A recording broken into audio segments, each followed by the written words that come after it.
Ya, creo que están grabando, ¿no? Muy bien, Sí, sí, hoy día vamos a ver lo que es el tratamiento fisioterapéutico de secuelas y fracturas de caderas y pelvis. Ya,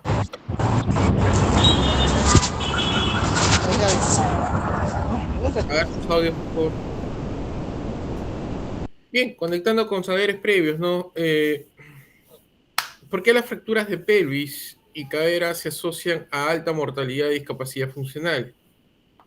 ¿Qué estructuras anatómicas determinan la inestabilidad del anillo pélvico y la cadera? ¿Mm? ¿Alguien puede contestar esas preguntas? ¿Por qué creen que las fracturas pélvicas y de la cadera se asocian a alta mortalidad y discapacidad funcional?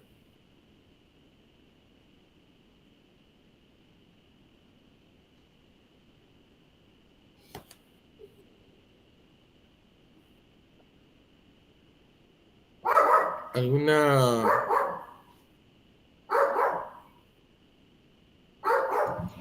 Tal vez por su largo periodo de consolidación ósea como presión entre huesos. Ya, larga periodo de consolidación. Obviamente el paciente para bastante tiempo postrado en cama. ¿Qué más?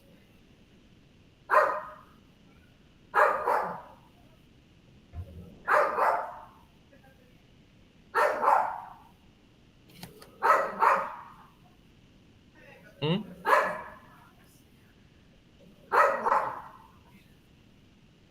¿Alguna otra pregunta o alguna otra acepción?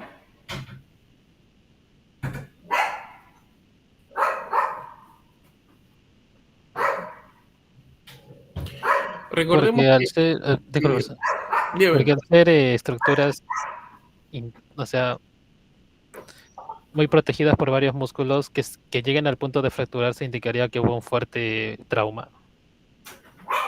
ya, claro, la pelvis y la cadera son estructuras óseas complejas, ¿no? Que soportan peso del cuerpo, ¿ya? Y permiten, ¿qué cosa? La marcha, la deambulación. Ahora, como usted dice, es algo correcto, ¿no? Las fracturas en esta zona a menudo resultan que por traumatismos de alta energía, ¿sí? Lo que puede ocasionar, ¿qué cosa? Daños internos. También puede haber lesiones vasculares,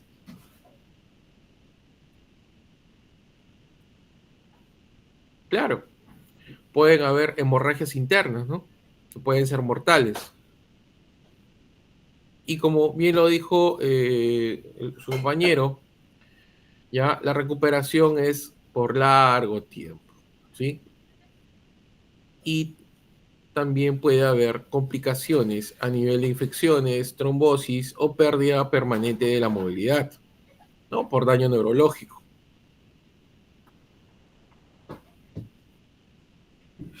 ¿Sí? ¿Estamos de acuerdo ahí? ¿O algo más que quieran acotar? Que la mortalidad sería mayor mientras más avanzada es la edad. Claro, esto está relacionado más con la edad. Aumenta más si el paciente tiene mayor edad y mayor en mujeres que en varones.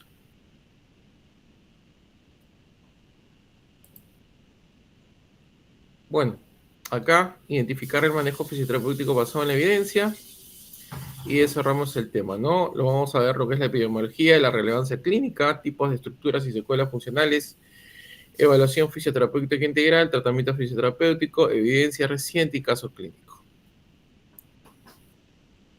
Entonces, epidemiológicamente, ¿qué vamos a ver de esto? Que son frecuentes, ¿sí? Especialmente, como bien lo dijo su compañero, de acuerdo a la edad, en adultos mayores, y que pueden ser de naturaleza funcional, urogenital, psicológica y social, ¿no? Que genera limitaciones funcionales y un alto riesgo de dependencia, ¿ya? En los adultos mayores son más propensos a sufrir eh, caídas, por ejemplo, estrepitosas, ¿ya? Por las famosas barreras arquitectónicas, ¿no? Que no son bien manejadas y estos pacientes pues son más postrados en cama y eso también dificulta otros sistemas, por ejemplo el sistema cardiovascular, cardiorrespiratorio, entre otros.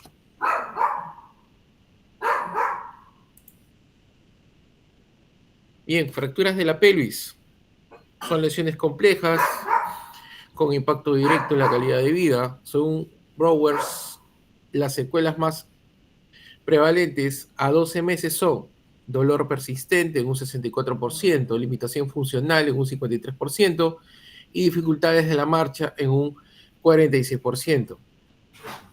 Ya, acá el más pronóstico sería, ¿qué cosa? La inestabilidad del anillo pélvico y los politraumas que puede haber presentado este paciente y un dolor severo inicial, ¿no? Principalmente esto puede ser por compresión nerviosa.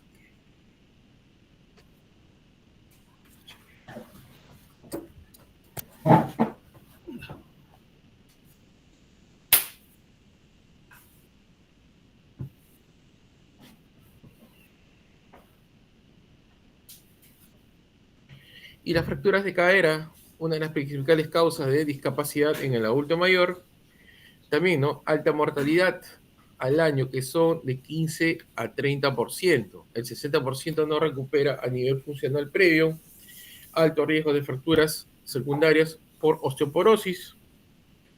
Ya, esto más que nada en el sexo femenino, ¿no? Y por ende, ambas requieren rehabilitación temprana, ¿no? Intensiva y prolongada para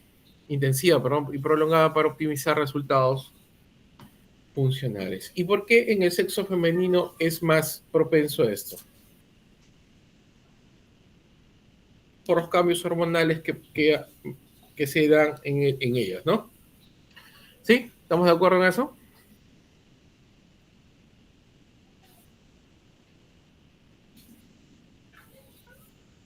Jóvenes. Sí, profesor, sí. Correcto. Muy bien.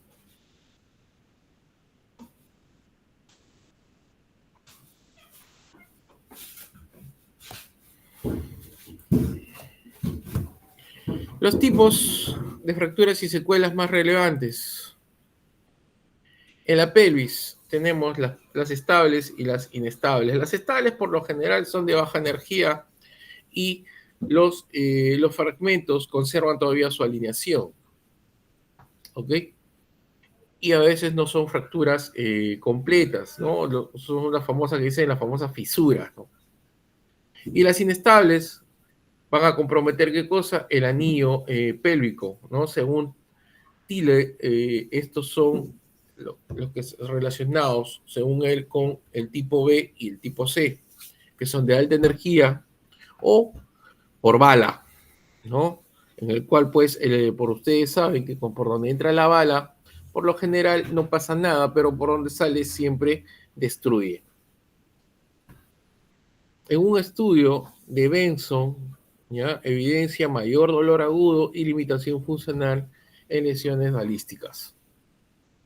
Claro, por la destrucción que se puede dar, ¿no? Entonces ahí inclusive puede hasta llegar a ser fracturas, unas fracturas de cominución o cominutas, ¿no? O sea, más de 3 pedazos.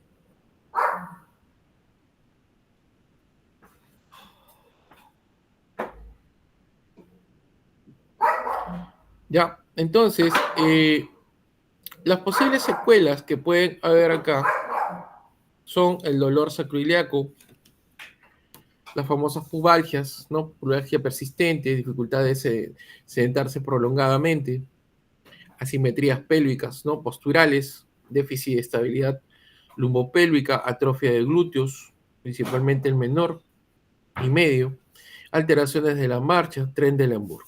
Entonces, si nosotros vamos a analizar estos pacientes, por ejemplo, un paciente postoperado que tiene estas características, ¿sí? Entonces, a nivel musculoesquelético, ¿qué podríamos pensar? O sea, ¿qué podríamos ver? ¿Qué grupos musculares podrían estar afectados y de qué manera están afectando? ¿Cuáles serían mis músculos de preferencia para yo tratar o, en este caso, pues, evaluar y evidenciar de repente alguna relación con la sintomatología? En el caso, ojo, en el caso de que el paciente haya sido operado con éxito y no haya lesionado ninguna rama nerviosa, ¿no?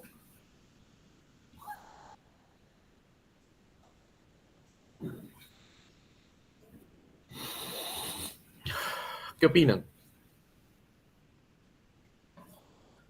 ¿Deberías repetir la pregunta, profesor? ¿Cuáles serían, desde el punto de vista musculoesquelético, los músculos Diana o los músculos que yo debo evaluar o los cuales podría relacionar con la sintomatología que está presentando, en este caso, por ejemplo, un dolor sacroiliaco, pubalgia, ¿ya? Me está diciendo que hay una simetría. Siempre y cuando, ojo, siempre y cuando, teniendo en cuenta que el paciente ha sido operado con éxito y no ha habido ninguna lesión nerviosa.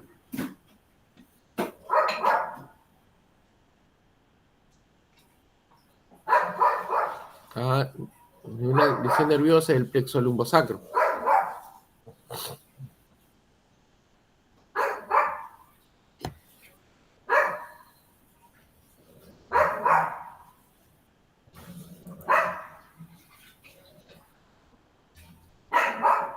Por ejemplo, acá mírenme, tenemos un paciente que de menos de 12 horas de posoperado está caminando con su andador, ya ha tenido una fractura en el pubis.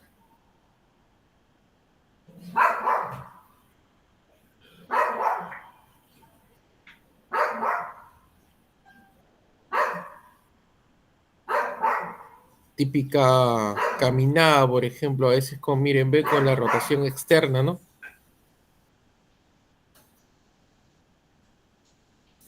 Esta ha sido la intervención, placa y tornillos para fijar.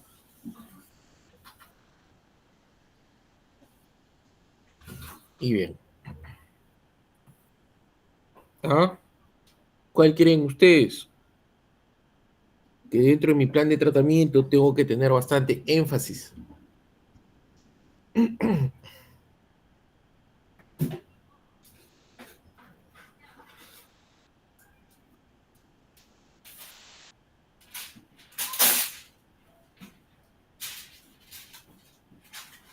¿Nadie?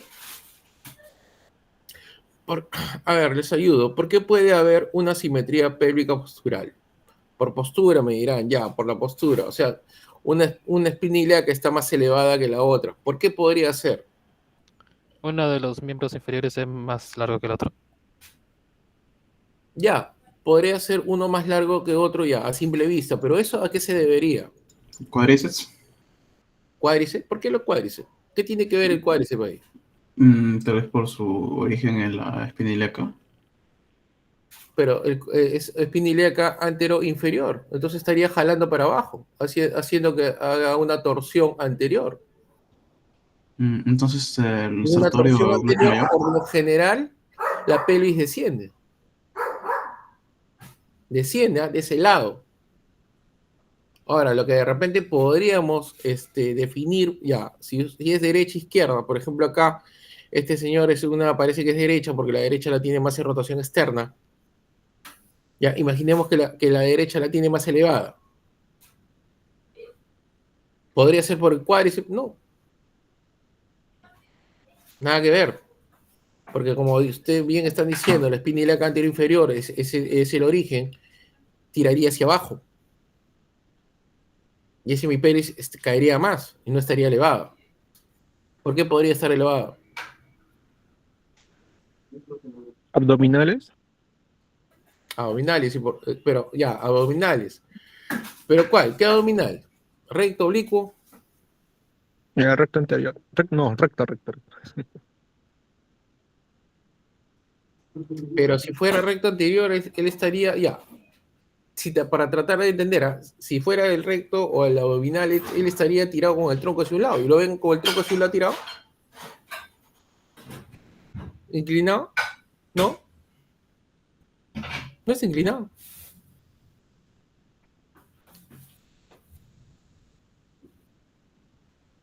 ¿Mm? Si fuera así, podría estar más inclinado hacia un lado. Podría ser, inclusive tal vez rotado. Pero no se ve esa característica. ¿Alguien más? Para continuar. Sería el glúteo medio. ¿Por qué el glúteo medio?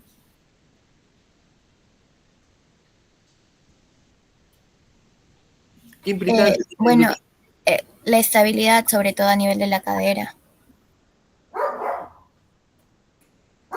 Ya. Estabilidad de la cadera. El glúteo medio, por lo general, cuando hay dolor, todo músculo cuando hay dolor se inhibe. Y es un músculo fásico, empezando por ahí. De acuerdo a las clasificaciones musculoesqueléticas, Yandal, por ejemplo. Ya, él se va a inhibir. Entonces, si un músculo inhibido, ¿cómo me puede originar elevarme la pelvis de esa manera? Licenciada, disculpe, ¿podría ser lo que es el cuadrado lumbar en todo caso? Para elevar la cadera. O en la pelvis, en este caso.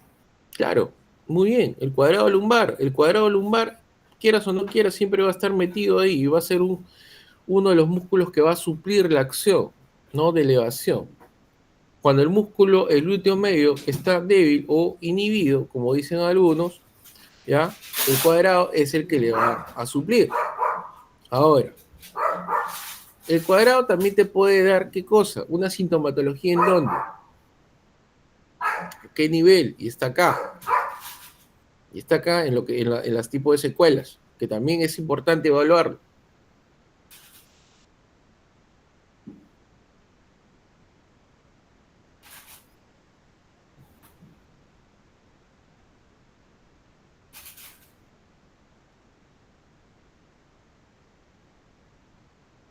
¿Mm? El dolor sacroiliaco. Más que el dolor sacroiliaco y la pubalgia. Cuando hay hiperactividad del cuadrado, se puede relacionar con una pubalgia. ¿Ok? Bien. Bueno, dificultad de sentación prolongada. Esto también puede estar relacionado a qué? A ritmo lumbopélvico. ¿Sí? En el cual, pues, la pelvis. ¿Cuáles son los movimientos de la pelvis? Yo empezaría a ver cuáles son esos movimientos y de acuerdo a eso, pues, ver, ¿no? En qué se ha afectado. ¿Cuáles son los movimientos de la pelvis? Antiversión, retroversión, antepulsión, retropulsión y la lateralversión. Ya. Todo lo que son versiones, todo lo que son versiones son movimientos pares, ¿no? Anteversión, retroversión, lateroversión, ¿ya? Son movimientos que van a hacer la pelvis, ¿ok? Entonces, ¿yo por qué no podría estar sentado mucho tiempo?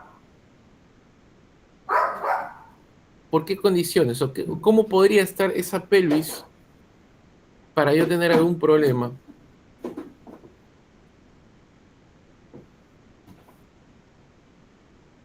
¿Cómo estos pacientes, en otras, o aclaro mejor la pregunta? La pelvis más está relacionada con problemas de pubalgia, sacroileitis, cuando está en una anteversión o una retroversión. En una retroversión. Claro, mayormente está en una retroversión pélvica, ¿cierto? Ya, entonces el paciente va a estar más sentado en isquios. Ok, y entonces ahí el sacro y los ilíacos, ¿cómo están? La columna, ¿cómo está? La columna se llegaría como a rectificar en la retroversión. Disminuye la lordosis, ¿sí? Empezando que disminuye la lordosis. Puede rectificarse y puede hacer una inversión de la curva. ¿Sí? ¿Estamos de acuerdo? Entonces, esas son sus fases. Disminución de la lordosis, rectificación y inversión de la curva. Ya, ¿qué más? ¿Cómo está el sacro? ¿Cómo están los ilíacos? Si esto pasara, ¿no?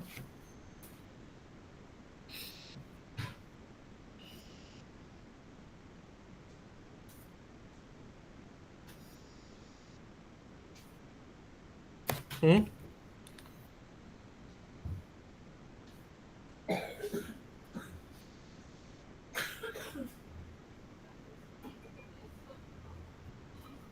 A ver, ¿cómo estaría el sacro? ¿Qué movimientos tiene el sacro ahí?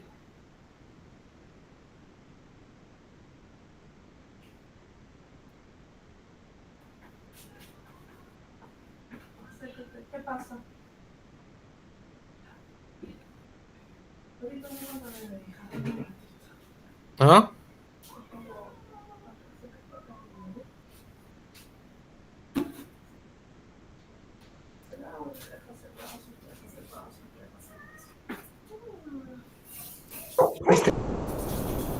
Estaría en una contranotación. Claro, estaría en una contranutación, los ilíacos girados hacia, o rotados hacia posterior, pues, ¿no? O sea, siempre se va, siempre, como dicen, ¿no? El ilíaco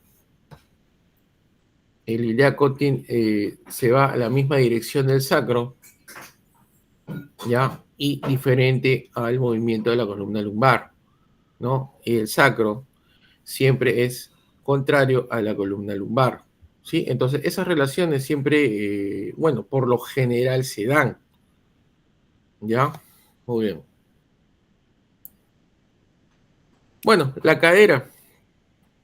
En la cadera hay fracturas estables e inestables. Hay bastantes clasificaciones acá, de Garden, por ejemplo, de Nier. ¿Ya? Dentro de lo que son las estables, fracturas por baja energía intracapsulares, principalmente en el cuello femoral. ¿Ya? No hay desplazamiento, ¿ya? O el desplazamiento es mínimo. Las extracapsulares, las intertrocanterias, que van de trocante mayor a trocante menor, o las famosas subtrocanterias, ¿no? En las cuales se puede hacer una intervención quirúrgica con placas y tornillos para estabilizar.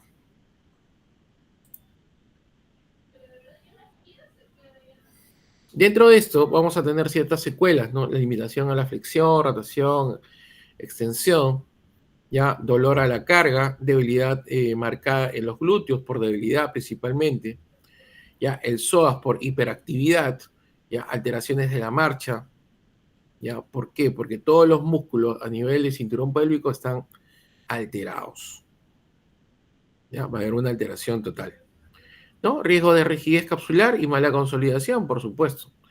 Esto se ve, la mala consolidación o una consolidación viciosa cuando se descarga peso antes de tiempo, ¿no? Y algunos lo relacionan, por ejemplo, cuando yo descargo peso me duele mucho y cuando ya no duele demasiado, entonces se dice que está consolidando o la consolidación se está dando más rápido, ¿no? O se está dando, o está más consolidado. Sí, eso puede ser, pero es algo subjetivo, porque recuerden que la percepción de dolor del paciente es su percepción, es algo subjetivo, ¿ya?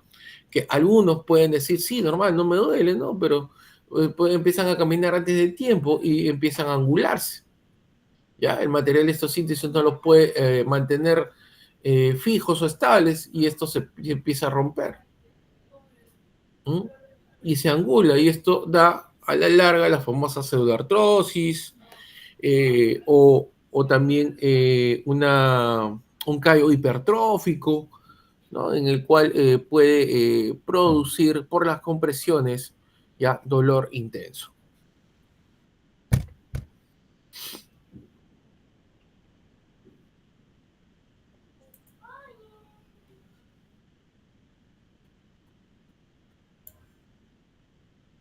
Evaluaciones. Familiar que se siente en una silla con los pies apoyados en el suelo. Indica Oh. familiar que se siente en una silla. Por ejemplo, hay valoraciones funcionales, ¿no? El test de caminata de 6 minutos para ver la frecuencia, la estabilidad, ¿no? El pulso, ¿no? La ventilación. Por ejemplo, hay otras pruebas también que es el Time Up Go, ¿ya? En el cual, pues, son pruebas más funcionales, ¿no? Para ver exactamente cómo está el paciente, ¿no? como un todo, ¿ya? También hay otras pruebas, por ejemplo, que son más dirigidas, si se puede decir, más objetivas, porque estas son pruebas cuantificables que se pueden hacer antes de y después de una intervención. También podemos ver la escala de EVA, la intensidad de dolor, antes de, durante y después, ¿no? Para hacer de repente algún estudio. Ahora, también podemos hacer pruebas o evidenciar lo que nosotros, bueno, como costumbre tenemos, valorar lo que es el movimiento articular, ¿no?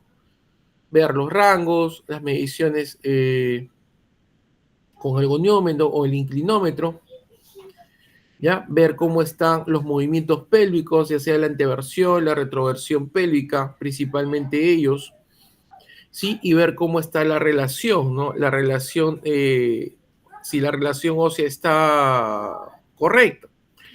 Entonces, en una anteversión, una retroversión pélvica, ¿cuáles son los reparos óseos o que yo puedo tener en cuenta para ver si hay alguna alteración, ¿no? Hablando antropométricamente, ¿eh? Hablando antropométricamente.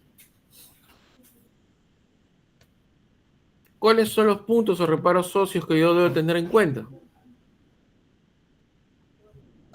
La espina y la cántaro superior para una lateroversión de pelvis. Perdón, ¿cuál? No la escuché bien. Espina ilíaca antero superior para una lateroversión de Ya, pelvis. antero superior. ¿Qué más? ¿Nadie más?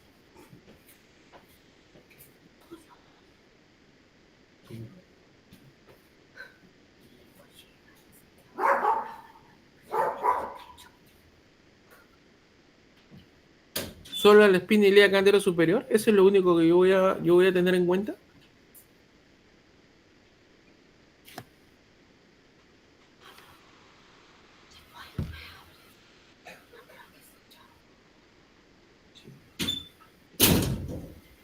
¿Nada más? Eso es lo único que me va a decir si está nuntado o contranuntado, o hay una rotación anterior o posterior.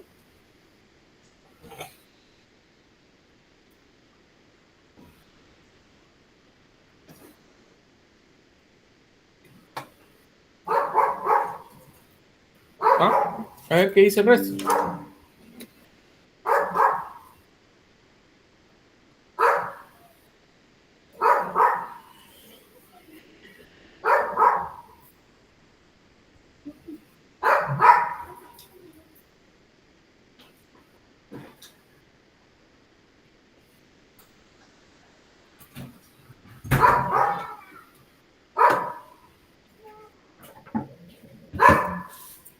¿Nadie más?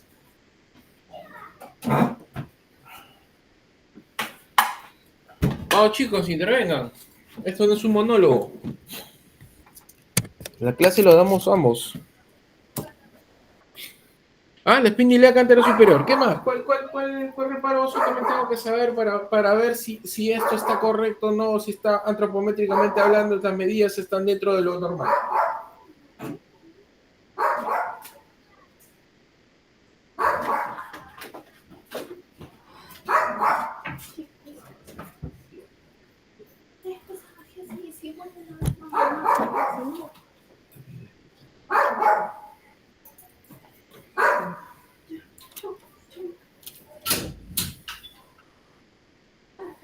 ¿Nadie? Glúteos y cadera.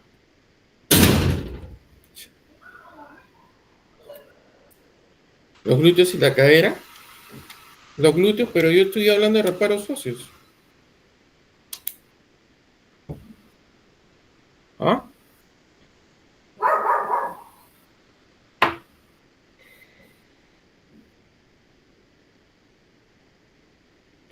La espina ilíaca antero superior y la espina ilíaca postero superior. Yo tengo que ver cuál es la relación entre ellos dos. ¿Y cuál sería la relación? ¿Cuál es la relación que debe tener?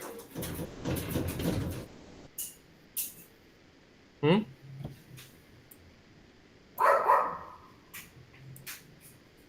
para yo decir, este señor está en una anteversión pélvica. No, este señor está en una retroversión pélvica.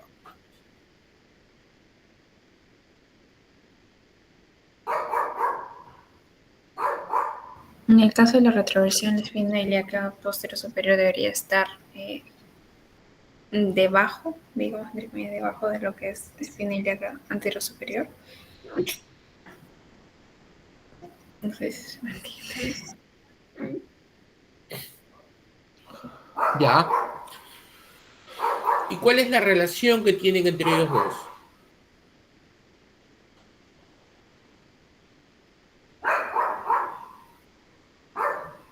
En una posición normal, ¿cómo está esa relación? La postura superior está por encima. No sé ¿Cuánto por encima? 3 centímetros. 3 centímetros.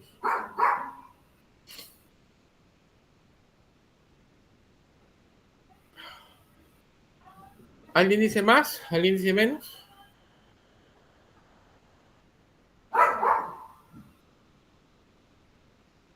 Se dice que tiene que estar una relación de 2 dedos. Ojo, 2 dedos de diferencia.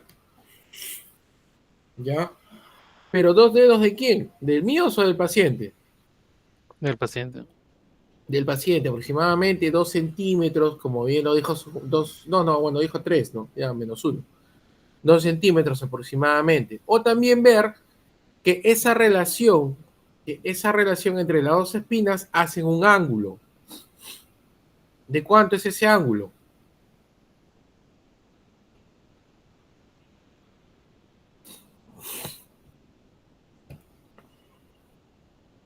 ¿Ah? ¿De cuánto es ese ángulo?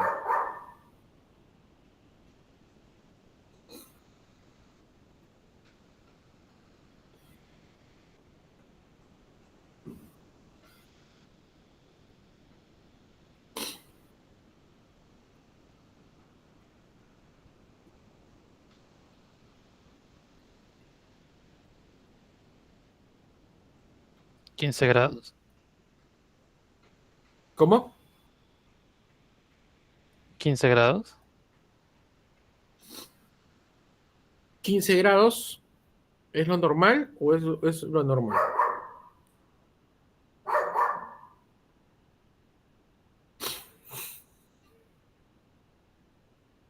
Dije entre la antero superior y la posterior inferior. La anterior superior y la posterior superior. Entre ellos dos, si yo hago una proyección, a ver, si nos imaginamos, nosotros sabemos que la anterior superior está por debajo y la posterior superior está por arriba. Si la anterior superior yo la proyecto hacia atrás en una línea horizontal y uno las dos espinas ilíacas, me forman un ángulo.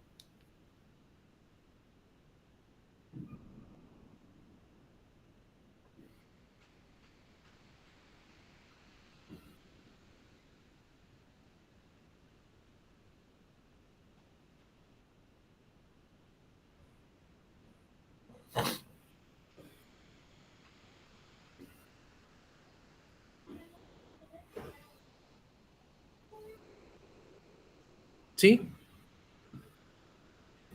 ¿De cuánto es ese angulito? Que puede decirse que está del rango normal.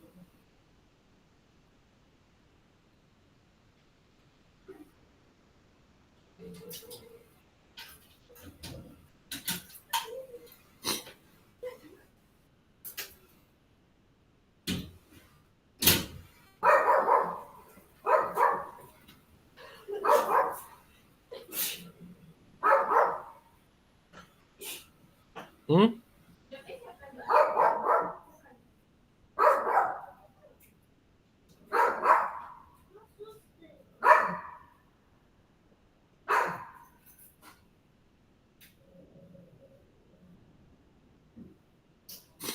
Algunos autores hablan que está entre lo normal, ¿no? Que debería estar más o menos entre unos 8 grados hasta más o menos unos 12 grados. Ya cuando supera eso, disminuye eso, ya, ese rango, ya, se está hablando de una mucha anteversión pélvica o mucha retroversión pélvica. Ahora, cuando están alineados los dos, se dice que es una posición neutra, ¿no? Que favorece más a la retroversión que la anteversión. Ahora, eso es lo que se dice de acuerdo a los estudios. Bien. También tenemos, por ejemplo, pruebas especiales, por ejemplo, la de Patrick o la de Faveres. ¿Ya? ¿Alguien sabe, alguien ha escuchado alguna de estas pruebas? Bueno, los últimos dos pertenecen al clúster de Laslett para Sacral Leak, si no me equivoco.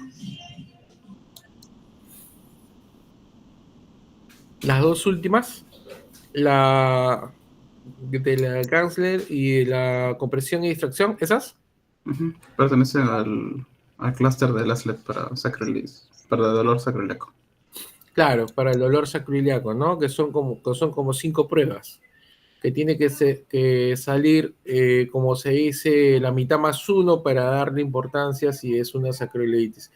Ahora, aparte también para la sacroileitis, el paciente puede decir qué cosa. ¿Cuál es su referencia cuando le dicen dónde te duele?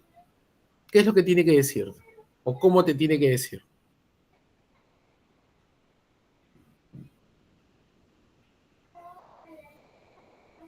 ¿Mm? ¿Cuál es la respuesta?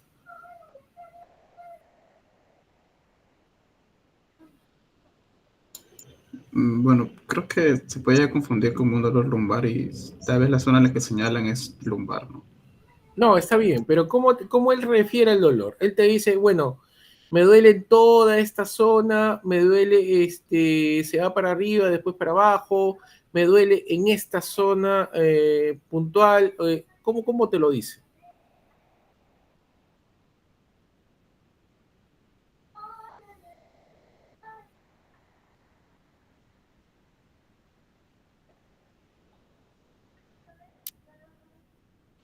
¿Mm? Por lo general también algo clínico, ya el paciente te dice, cuando tú le dices, ¿dónde te duele? Él te dice, acá. O sea, es puntual el dolor. No es el dolor que se va como una franja, que sube, que baja, que se hace más grande. No, él te dice, me duele acá. Ya, es puntual el dolor. Entonces, de esa manera también yo podría pensar que el problema es Susana sacroileitis. ¿Ya? Aunque algunos autores mencionan que los problemas sacroileitis no se dan, porque el movimiento del sacro con el ilíaco apenas son de 2 milímetros, y no puede ser que la afectación de esos 2 milímetros provoque toda esta sintomatología. Bueno, ese es por algunos autores, ¿no? Por otros sí existe esto. Y, como bien lo dijo, dentro de ese clúster, tiene que ser de las 5 pruebas que son, tiene que salir la mitad más 1 por lo menos para yo pensar que tiene que estar relacionado con la sacroileitis. Y la prueba de Faveres, o de Favers, o de Patrick.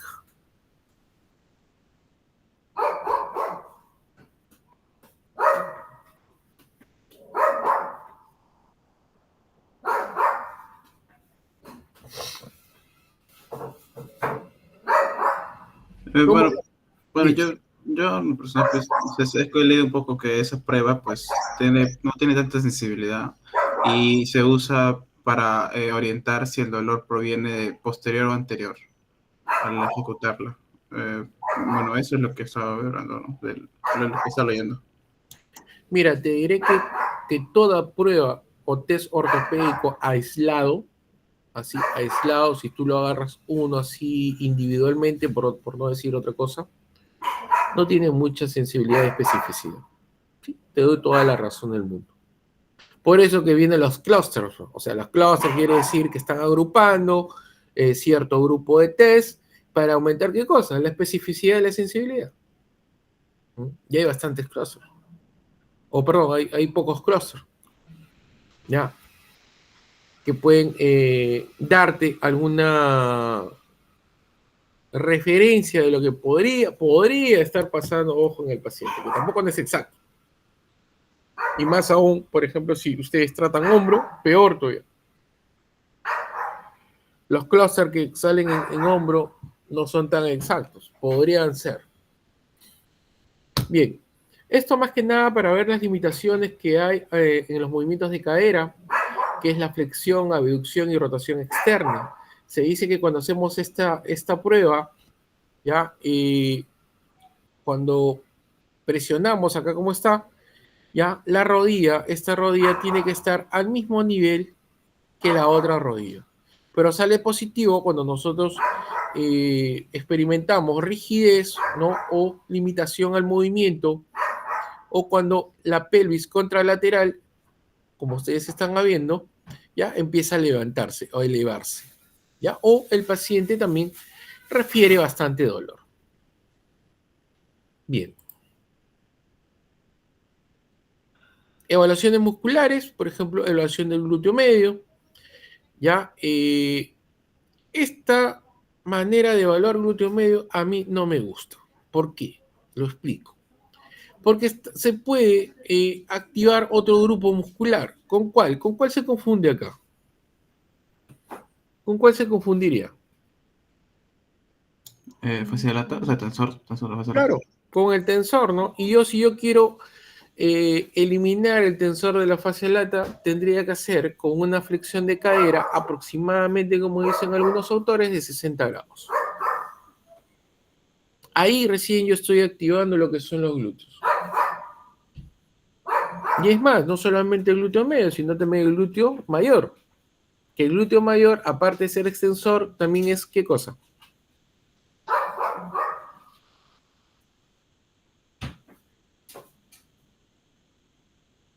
¿Qué más es ese glúteo? ¿Qué hace?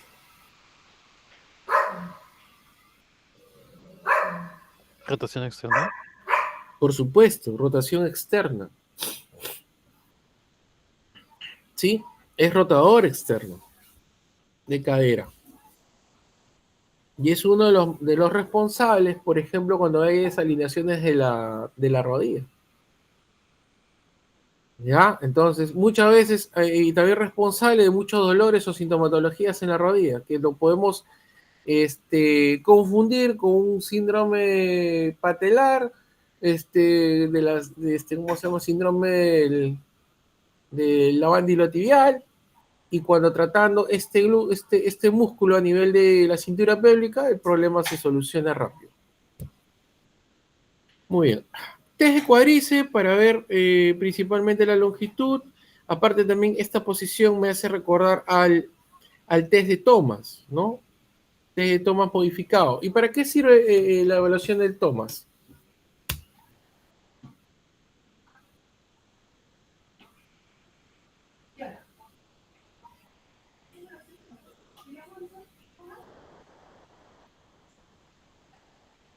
¿Ah?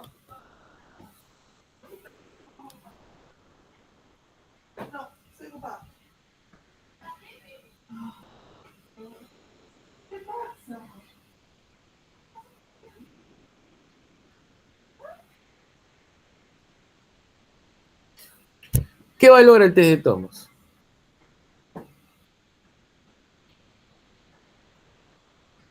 Flexibilidad. ¿De quién? El psoas ilíaco. ¿Nadie más? Y del músculo que también se inserta el recto anterior. Dos. ¿Quién más?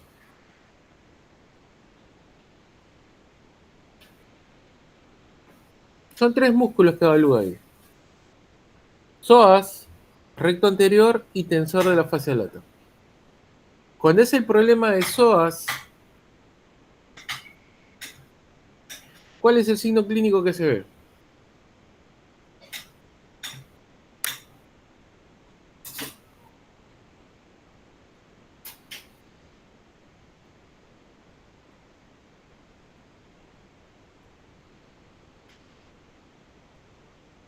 que la pierna se eleve? La pierna, el muslo pierde contacto, ¿no? Con la camilla. ¿Ya? Cuando es recto, la rodilla, que no se está evaluando, ¿ya? Cuando está flexionada, no se flexiona a 90 grados, está a menos de 90 grados. ¿Y el tensor?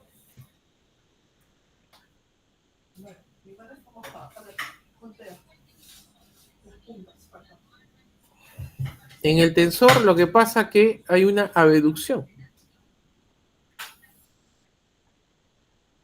El tensor hace abducción con una rotación interna y es más, se ve una franja lateral, ¿no? Muy hiperactiva. Entonces, de esa manera yo puedo pensar que el problema es más de tensor. ¿Ya? Aparte que tiene el tensor otra prueba que es la prueba de over, ¿no? Que es solamente para tensor. También hay otras pruebas, por ejemplo, no sé si han escuchado la prueba de Long City, la prueba de Gillet,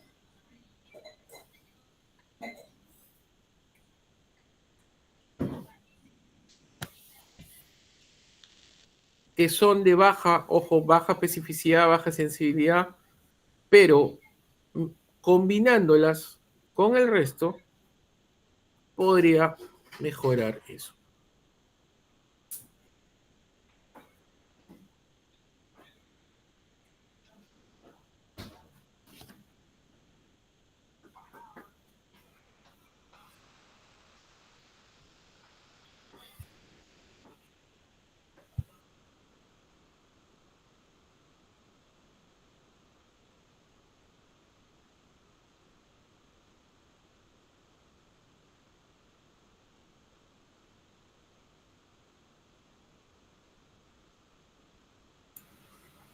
¿Alguien sabe eso de esos test? El test de Long City y el test de Gillet.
¿Nadie?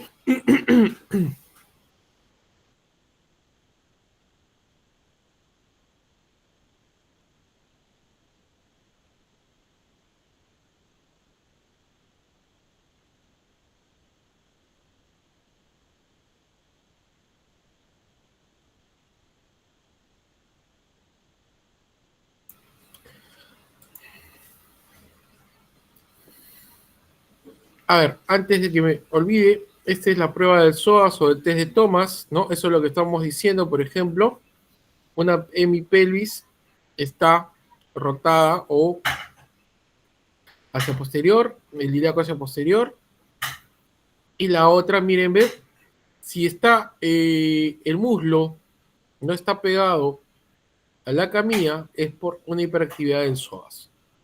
Acá, más que nada, es problema de quién, del recto anterior. ¿Ya? ¿Por qué? Porque la rodilla no está flexionada hasta 90 grados. Y si estuviera abducida y rotada internamente, sería problema de él. ¿Problema de quién?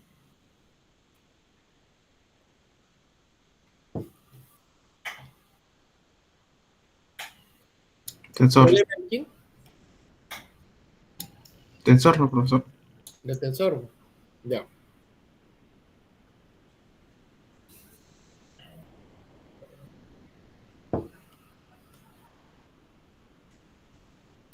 Ahora, Algunos también hacen el test de Gillet o el test de marcha, ¿ya? El test de Gillet, a ver si me sigue. El test de Gillet, el paciente está apoyado en la pared, con las dos manos en la pared, y lo único que le digo es que flexione la cadera hasta los 90 grados, ¿no? Y de ahí para arriba, ¿no? A partir de los 90 grados empieza la evaluación. ¿Y qué tengo que ver? Cómo se mueven los ilíacos. Entonces yo tengo que tener de referencia por detrás, palpar la espina ilíaca postero-superior. Y la espina ilíaca postero-superior, cuando hacen una flexión de cadera, se mueve. ¿Cómo se mueve? ¿Alguien sabe?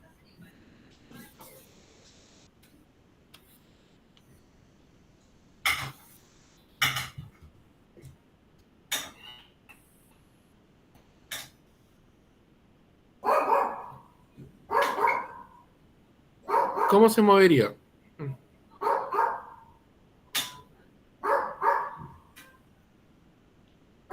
Hacia abajo.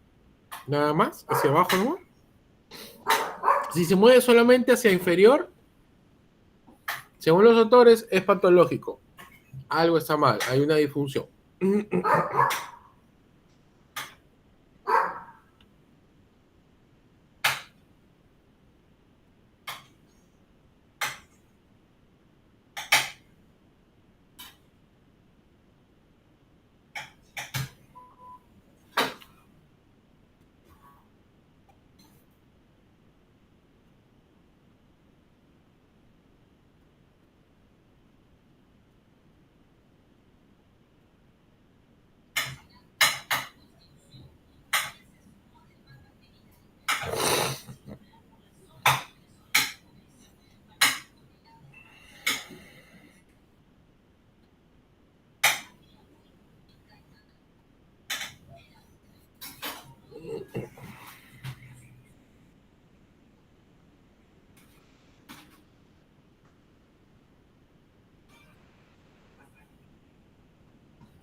¿Mm?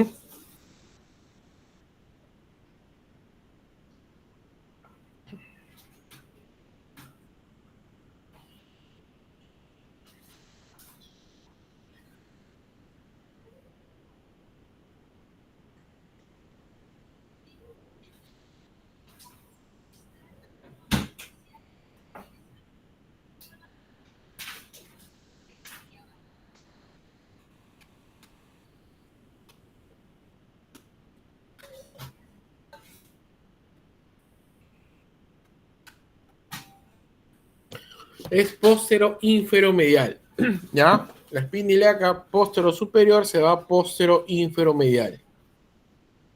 Siempre se va así y tiene que irse así, no solamente posterior inferior y también medial. ¿Ya?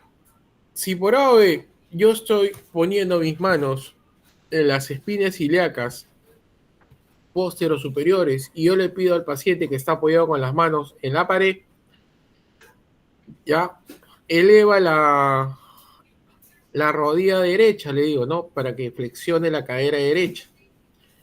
Entonces yo tengo, algunos dicen que antes de los 90, ojo, otros dicen que a partir de los 90 ya está reclutando lo que es el sacro con la L5.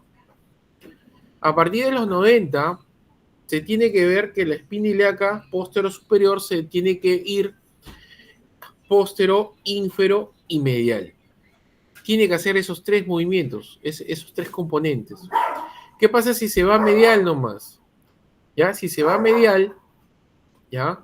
Entonces, si yo tengo mis dos dedos, mis dos pulgares, que se están mirando ahorita como si quisiera agarrar la pantalla, se va medial, quiere decir que está haciendo una rotación externa la cadera. Si se va hacia superior, ¿ya? Es porque obviamente está haciendo una elevación. Ojo, ¿ah?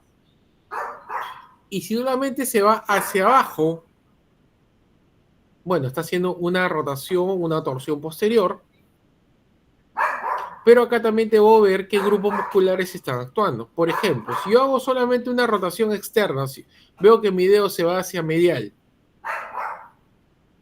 más acción muscular de qué grupo muscular, valga la redundancia, está actuando. En una rotación externa de cadera. ¿Quién está actuando más?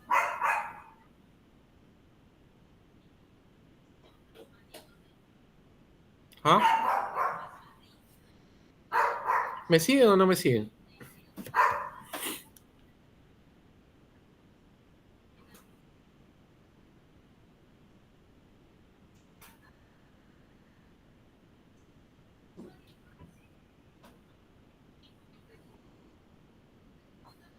¿Mm?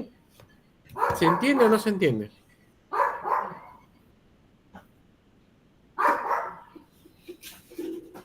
Chicos,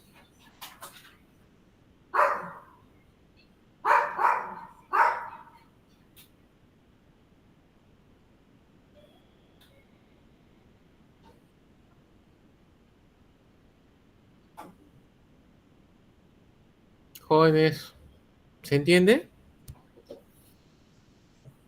Cuando digo que solamente imagine que la espina ilíaca póstero superior, que están agarrándolo con su pulgar, imagínense, se va solamente hacia medial, o asciende hacia arriba, ¿no? O desciende. Cuando hace cualquiera de esos movimientos es algo, es referente a una disfunción. Tiene que ir en dirección posterior, hacia atrás, obviamente, hacia abajo, inferior y hacia medial. Entonces, en esos tres vectores se tiene que mover espacialmente. Y si no se mueve, puede ser que haya mucha hiperactividad de ciertos grupos musculares. Por ejemplo, si yo estoy diciendo que la espina ilíaca posterior superior, cuando al paciente yo le pido que flexione la cadera, asciende, entonces es mucha hiperactividad del cuadrado lumbar. Y si yo hago que, por ejemplo, que descienda, ¿no? O sea, yo le digo, a ver, flexiona la cadera y se va hacia abajo solamente, podría ser mucha hiperactividad de los isquiotibiales. Están haciendo una retroversión. Y si está yendo hacia medial, podría ser más de los rotadores, ¿no? Entonces, de esa manera, yo puedo tal vez deducir, digo tal vez, porque no es algo cierto, no es algo puntual solamente con este test. Podría deducir qué grupo muscular está muy hiperactivo y de esa manera ver qué grupos musculares, por ende, faltan activar.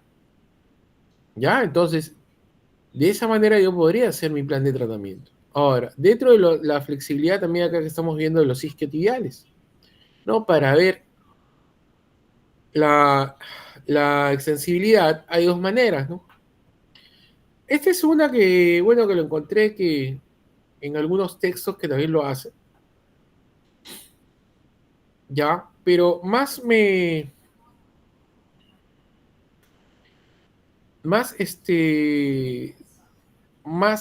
si se puede decir, más confiable, es, a ver si me siguen, ya, es esta posición primero, el paciente está de cúbito supino, ya, la pierna que no que no se va a evaluar, está con la rodilla extendida, la pierna o el miembro inferior que se va a evaluar está flexionada la cadera a 90 grados, ojo, la rodilla todavía está flexionada hasta 90 grados.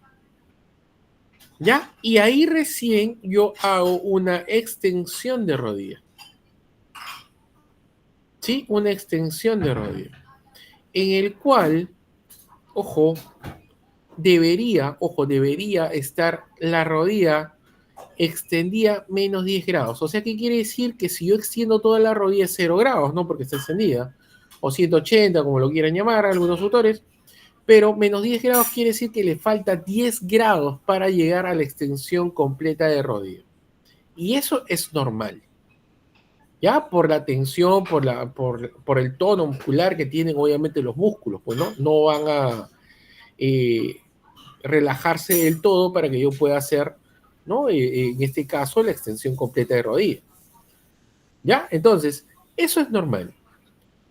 Lo no normal o la disfunción es que cuando yo hago ese movimiento, ¿ya? El ángulo formado va más allá de 10 grados. Puede ser 10, 20, 30, 40, 50. Inclusive se ha visto que puede llegar hasta 45 grados. Que le falta al paciente para hacer la extensión completa. Y ahí me sale positivo. Ya más confiable cuando está así echado, inclusive a pacientes hiperlaxos. Que cuando está, también lo puedo hacer cuando está sentado al ras de la camilla. Está sentado al ras de la camilla, tengo que ponerlo en una buena posición, en una posición neutra, sería con la pelvis, ¿ya? Con la pelvis en una anteversión pélvica, ¿no? Sabemos y hemos dicho que en una anteversión pélvica, ya tiene que estar la espina ilíaca antero superior por debajo, 2 centímetros, 2 dedos, un ángulo aproximadamente de 10 a 12, de 10 a 12 grados, ¿ya? Que es lo normal. ¿Ya? Entonces, de esa manera, y yo lo único que le voy a decir al paciente es que haga una extensión de rodilla, sin ver compensaciones. Igualito, si lo extiende completo, bueno, si no lo extiende completo, tendría que saber cuál es el valor, ¿no? Si le falta 10 grados, está dentro de lo normal, dentro de lo que dicen los autores. Y si está más de 20, 30, 40 o 50 grados, entonces hay una hiperactividad y por lo general ese paciente podría ser una retroversión.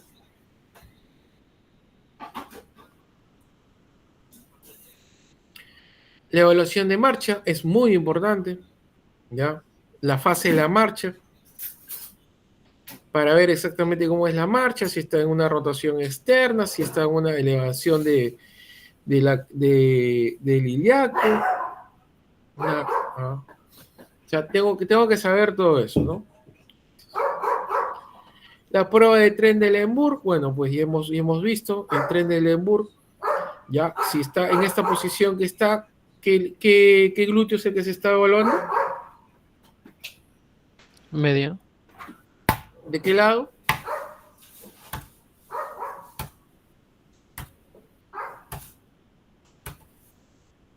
¿De qué lado se está evaluando?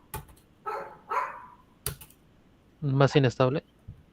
No puede, pero estamos viendo la figura ahí, en esa figura. Figura A. ¿Cuál se está evaluando? El izquierdo, ¿no, profe?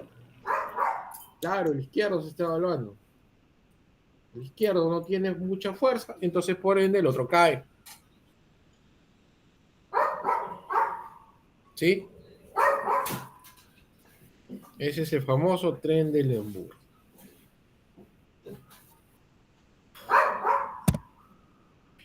Y bueno, dentro del tratamiento fisioterapéutico, por fases, tenemos lo siguiente. De 0 a 2 semanas, los objetivos es la analgesia, como dicen algunos, porque puede estar todavía con medicación. Control de edemas, prevenir complicaciones, activar musculatura, ¿no? Que puede estar inhibida por el dolor. ¿Ya? Acá se tiene que hacer una rehabilitación temprana, ¿no? Reducir complicaciones médicas y mejorar la marcha, ¿no? Esto lo habla Perracini y colaboradores en el 2018.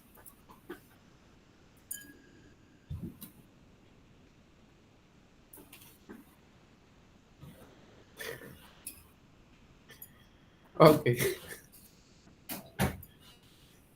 Entonces, dentro de lo que es la intervención, podemos tener la crioterapia, el TENS, ¿no? Que dice, ¿no? Ahora ha salido una nueva teoría del TENS que dice que es analgésico, ya, pero con efectos más duraderos cuando se aplica no menor de 4 semanas, ¿no? Y consecutivamente. ¿Ya? Ahí sí puede mantener sus efectos en un largo tiempo. ¿Sí? Lo que se colocan interdiario, un día sí, un día no, eso no tiene efecto. Solamente efectos a corto plazo y no tienen nada de duraderos. Bien, activación isométrica, los glúteos hemos visto que es muy importante, glúteo mayor, glúteo medio, más allá que el cuádriceps, ¿no? Yo diría, más allá que el cuádriceps. El transverso del abdomen para estabilizar más que nada la pelvis, movilidades aisladas tanto de la cadera y de la pelvis según a tolerancia, ¿no? Ahí podemos empezar lo que es la anteversión, retroversión pélvica, antepulsión.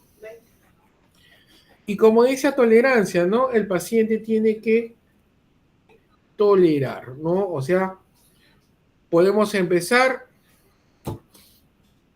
a lo que tolere el primer día y de ahí hacerle como una rutina toda la semana.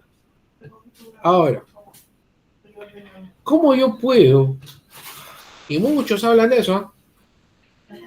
¿Cómo yo puedo, por ejemplo, hacer mi programa de ejercicios, ¿no? En el sentido de repeticiones, ya las repeticiones y las series. ¿Cómo hago? ¿Con cuánto empiezo? Algunos hablan de algoritmos, otros hablan de fórmulas, otros hablan de a la experiencia. O sea, nadie se define. O sea, a las finales hay muchas maneras de hacerlo. ¿Mm?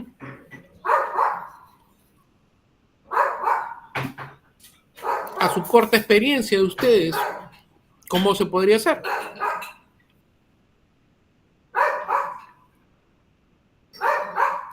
¿Se refiere a la dosificación de ejercicio, profe?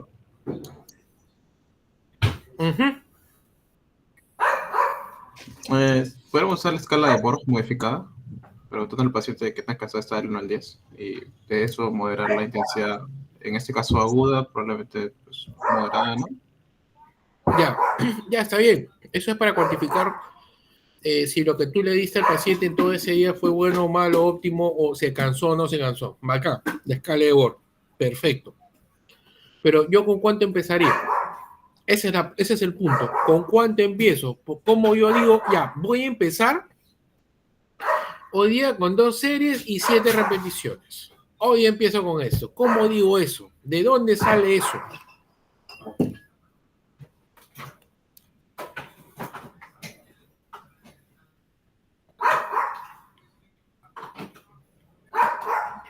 ¿Del dolor que presenta el paciente? ¿Cómo? ¿De la evaluación que se le haga al paciente? Ya, bueno, de la evaluación, ya. ¿Qué evaluación le vas a hacer para que te determine cuántas series y cuántas repeticiones vas a hacer? A ver, dime.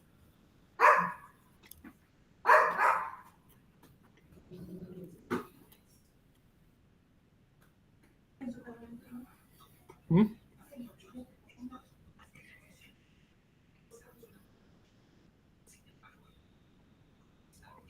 No me digas la escala de Oxford, no me digas la escala de Daniel, porque eso es para ver principalmente si tiene fuerza. Pero la pregunta, ¿yo tengo fuerza pero puedo tener resistencia? Si yo tengo fuerza, ¿eso me dice que tengo resistencia? No necesariamente. No necesariamente. Bacán, estamos comprendiéndonos bien. Ya, entonces, por eso yo les digo, ¿cómo empiezo?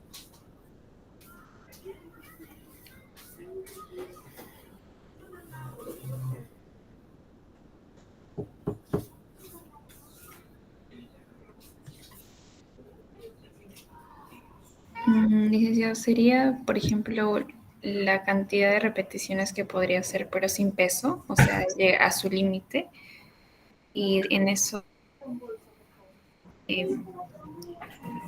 lo que se coloque el peso. Me refiero a las repeticiones, no a la cantidad de peso que se le coloca al paciente. ¿Cuántas repeticiones puede hacer? Sin peso, como máximo.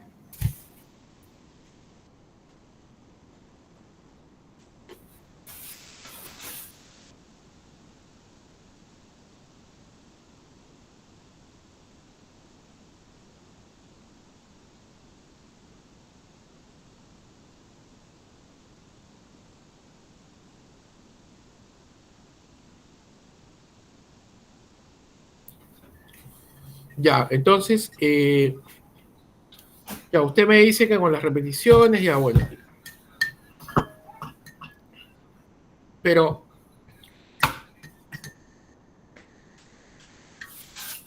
ya, pero cuando yo hago las repeticiones, yo también tengo que saber, ¿no? En cuánto tiempo lo hago una repetición, ¿no? En cuántos segundos lo hago cada repetición.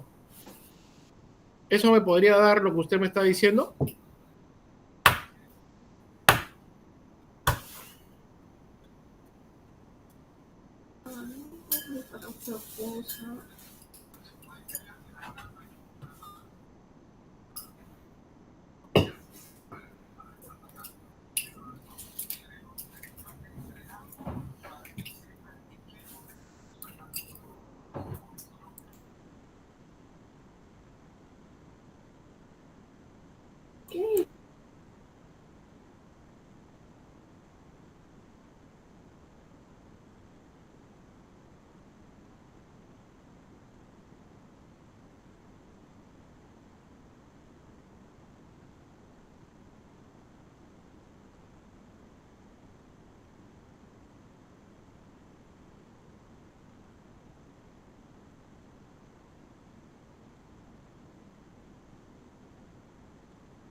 Ah, no sé si me dejo entender. Hay algunos que dicen, por ejemplo, ¿no? Ya, a ver, ¿cuánto le vas a dar? Ya, no, hoy día yo le voy a dar a este paciente 3 series de 5 repeticiones. Ya, pero para asegurarse que no se fatigue y de repente no venga dolorio, mejor darle la mitad, dice, ¿no? Ahí te aseguras de que no le va a pasar nada mal. Número 2, otros dicen la prueba de los 48 horas.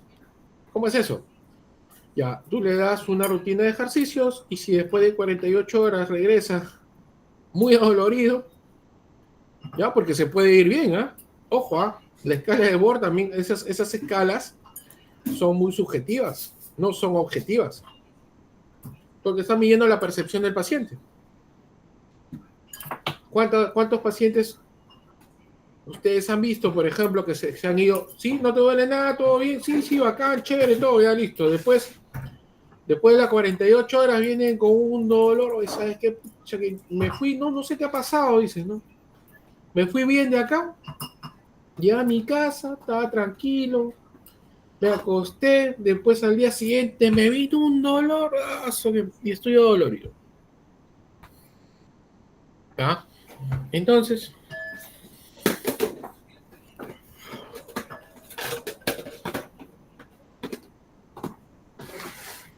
¿cómo yo puedo hacer eso?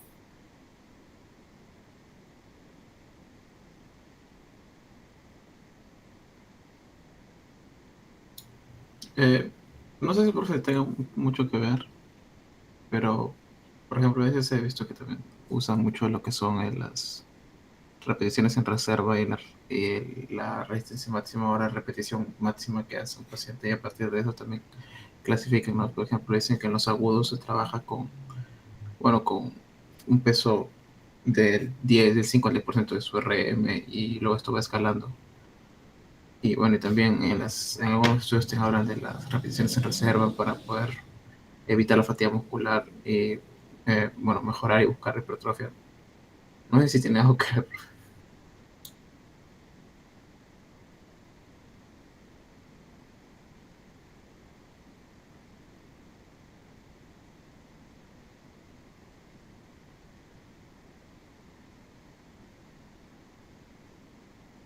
Muy bien.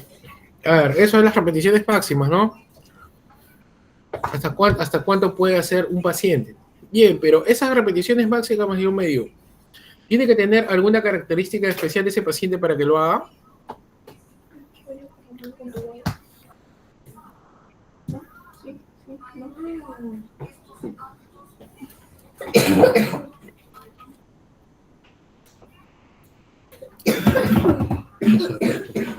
¿Ah? El paciente tiene que... ¿Cuánto sería su escala de dolor como para poder hacer eso? ¿Puedo hacerlo en un agudo, en un subagudo?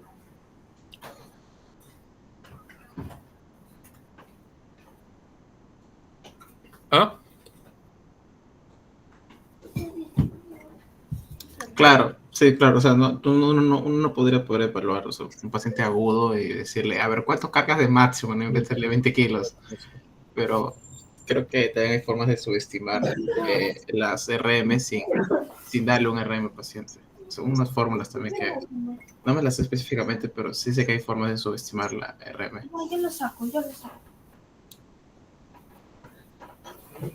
Ya la voy a acompañar.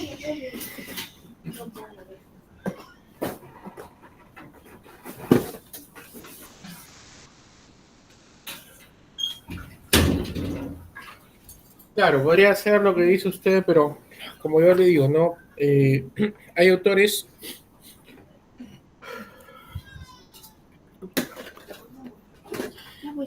ya en el cual, pues, cuando nosotros queremos ver,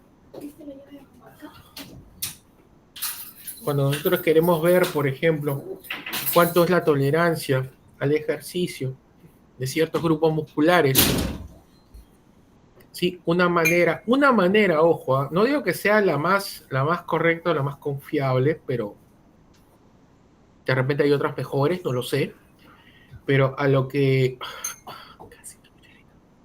a mí me resulta, y lo que he visto que otros autores también lo hacen similar, es mantener una contracción isométrica del músculo. Mantienen una contracción isométrica contra gravedad y ven y cronometran en cuánto tiempo esto empieza a fibrilar. En cuánto tiempo el paciente empieza a ver perturbaciones. O sea, perturbaciones quiere decir que empieza a hacer otros tipos de movimientos. ¿Ya? Entonces, por ejemplo, si yo hago una abducción de cadera, como les dije hace rato, ¿no? Con una flexión de cadera de 60, abro, abduzco, flexión de rodilla, mantengo en esa posición,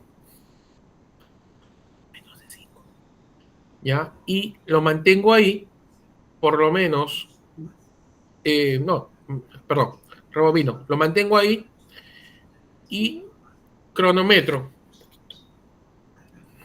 Y veo que, por ejemplo, en 30 segundos, este paciente empezó a fibrilar. Ahí corto la prueba.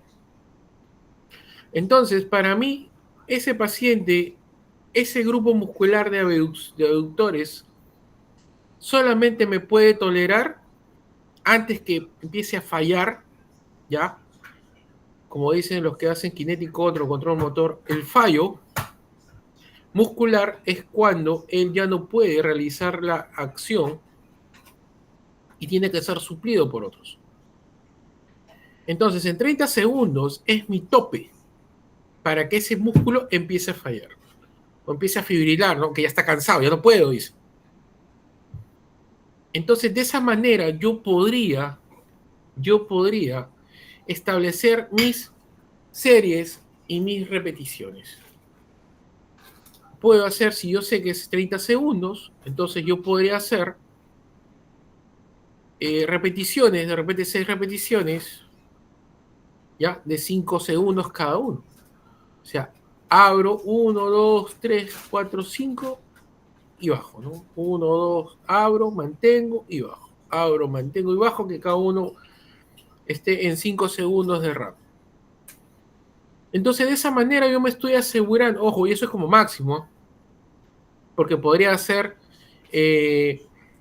5 repeticiones, una serie de 5 repeticiones, con un segundo intervalo de tiempo de descanso. ¿Ya? O sea que la subida y la bajada, que esté en 5 segundos, espero que descanse uno y otra vez empiezo. Y de esa manera yo me aseguraría yo me aseguraría que ese paciente no se va a fatigar. Ese músculo no se va a fatigar. Ahora, ¿cómo hago las progresiones? También ese es otro tema.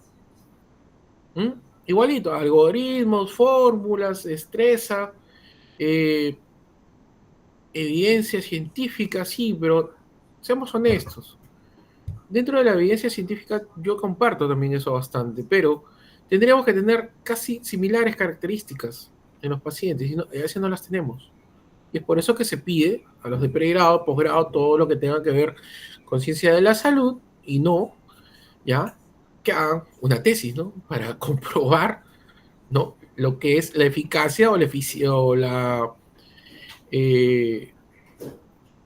si es eficaz o si es, ¿cómo le llaman esto? Eficaz, eficiencia y eficacia y efectividad, pero de lo que se está tomando. ¿Ya? Entonces, ¿cuánto más yo tengo que incrementar? Ese es otro punto a discutir. ¿Cuánto más yo debo incrementar? Imagínense que empezó este paciente con una serie de 5 repeticiones, nada más. ¿Mm? Pero esto en un paciente común y corriente, mortal, igual que nosotros, ¿no? Porque si ustedes quieren hacerlo esto en la parte deportiva, ese es otro cantar.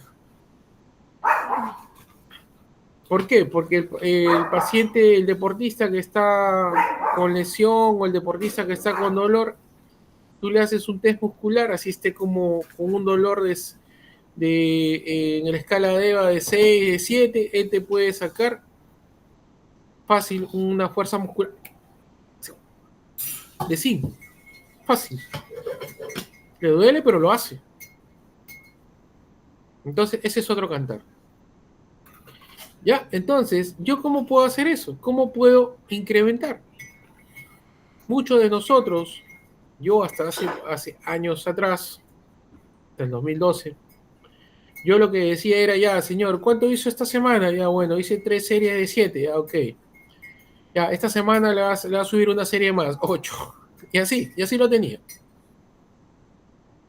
Sin razonamiento, sin lógica, sin criterio, sin nada. Entonces yo les digo, ¿cómo ustedes pueden, después de prescribir un ejercicio, decirles ya, cuánto más puedes aumentar por semana, o cuánto más puedes aumentar por sesión? ¿Cuál es el criterio? Ojo, pero sin que este paciente llegue a la fatiga, ¿no? Ustedes me pueden decir, no, pero yo puedo colocar, ¿no? La escala de Borg, no sé qué, no sé cuánto. Sí, pero la escala de Borg es subjetiva también, ¿ya? Como les vuelvo a repetir, hay pacientes, no serán todos, ya que te puedes colocar la escala de Borg o hacerle la escala de Borg, se van tranquilos, no, sí, tranquilo, no, de repente por vergüenza, porque hay un porcentaje de pacientes que obviamente te van a decir lo que tú quieres escuchar, no lo que en verdad es. Entonces, eso es un sesgo, ¿ya? Y después vienen bien adoloridos. A ver, ¿qué opinan ustedes?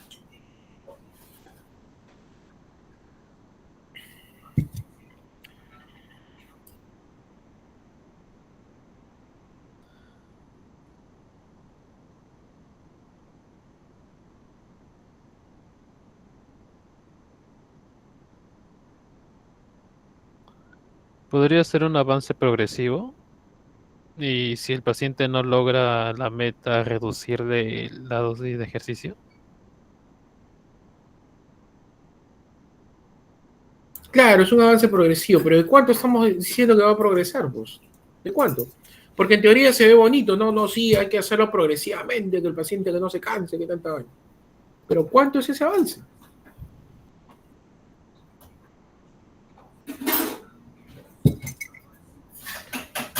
¿Mm? Su músculo tolera ese ejercicio 30 segundos y a partir de los 30 segundos se empieza a fibrilar. Yo le puedo decir que haga repeticiones de 6 repeticiones de 5 segundos cada uno, que llega hasta 30. Y yo sé que hasta ahí no va a cansarse supuestamente. Ya, la primera semana, por ser el primer día, le hago una serie. Toda la semana me hace una serie. La siguiente semana, ¿qué hago? ¿A cuánto le subo?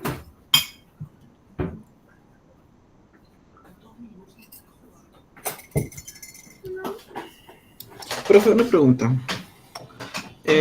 Ahorita cuando se pone aquí fase aguda, hace 2 semanas, estamos hablando de una fractura de fémur, por ejemplo, ¿sí? ¿Ya? O sea, ser 2 semanas post inmovilización del paciente. Ajá. En ese caso, ¿por qué es que necesariamente tenemos que estar siempre buscando que no se fatigue? O sea, no quisiéramos buscar también que el paciente esté ganando un poco de fuerza y al hacer la fatiga o buscar que no se fatigue, no estaríamos mejorando esa fuerza que quisiéramos ganar, que sabemos que la fuerza se gana a través del aumento de la intensidad, que no son las reps, sino son el aumento de la carga. Está bien. Perfecto. Pero también tú tienes que ver la tolerancia al ejercicio. No todos tienen la misma tolerancia. Con eso no podemos evaluarlo si no es con Borg, podría ser con el RIR, con las repeticiones en reserva. Bueno, yo no... sería mentirte si te digo que yo lo hago con eso, con las repeticiones en reserva que tú dices. Yo no lo hago con eso. No lo tomo en consideración. Ya, pero la cosa es que si bien es cierto, pues el paciente está empezando, sí, tiene que activar, tiene que moverse, pero también respetando qué cosa, la sintomatología. Ahora, como bien lo estamos diciendo, ¿no? La escala de Borg es muy importante, sí, por supuesto, y eso más lo utilizan creo que los ocupacionales, pero nosotros también podemos utilizarlo. Pero la cosa es que, ¿cómo prescribir? La pregunta es puntual, ¿cómo prescribo el ejercicio? ¿Cómo hago que este paciente pueda incrementar sin que se fatigue, sin que le duela, sin que me venga dolorido? ¿Sabes qué? Hoy ya no quiero trabajar porque me he sentido mal. La vez pasada trabajamos bien, todo sí, no sé qué pasó y me dolió. Esa es la pregunta puntual.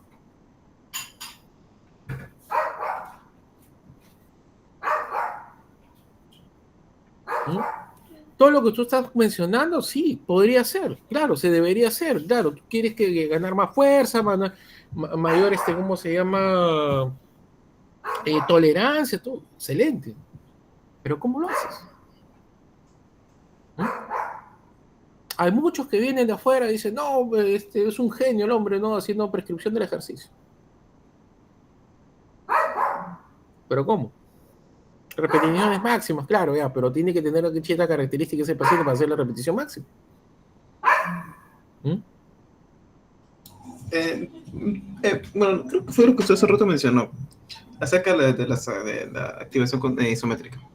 Bueno, no se puede tan iniciar por eso, y el problema es que lo que usted nos plantea es, claro, ya isométricas, pero ¿cuántas series, cuántas reps? Eso, ¿no? Eso es lo que usted ahorita nos cuestiona, ¿no?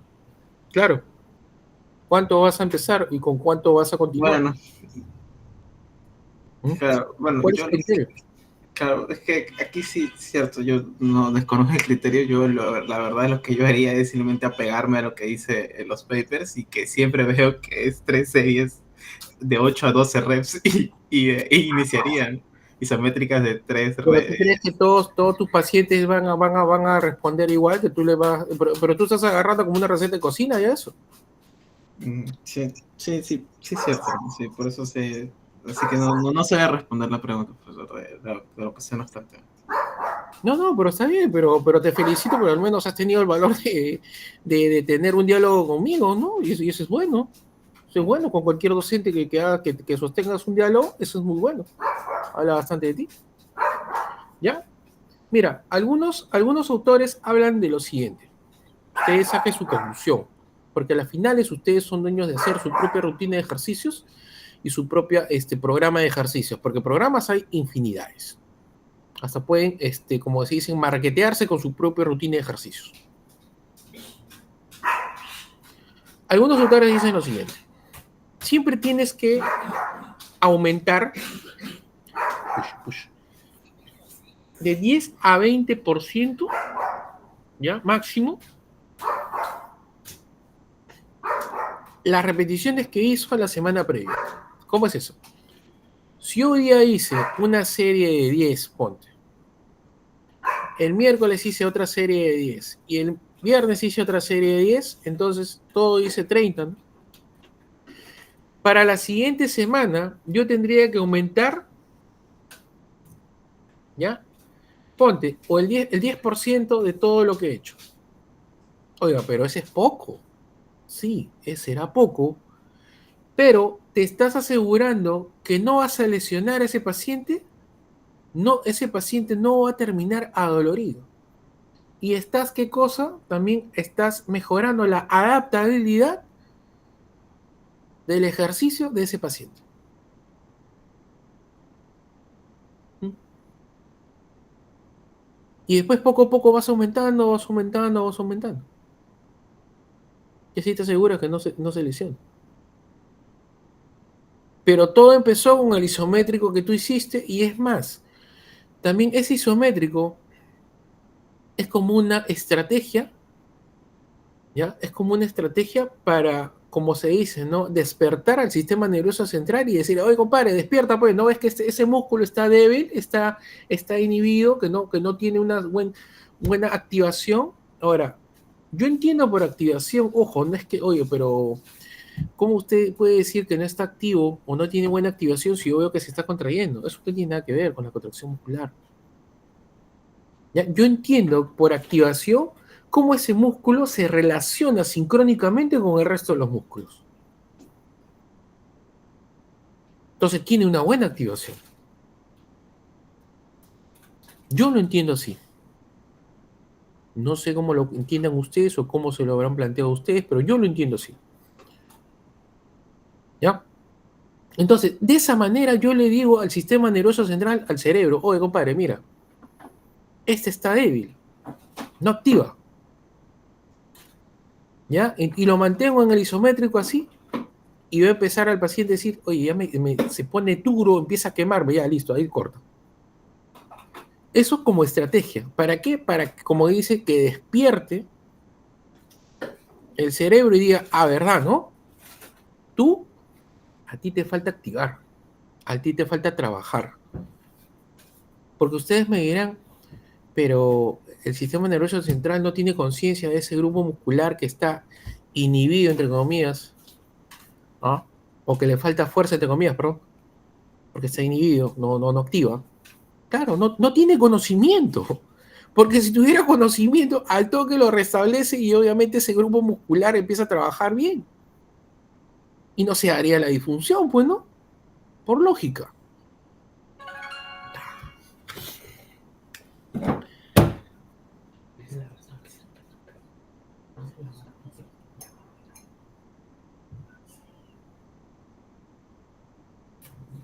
¿Ok?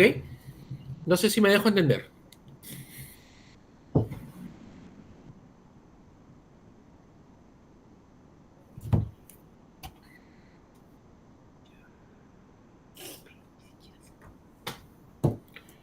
Jóvenes.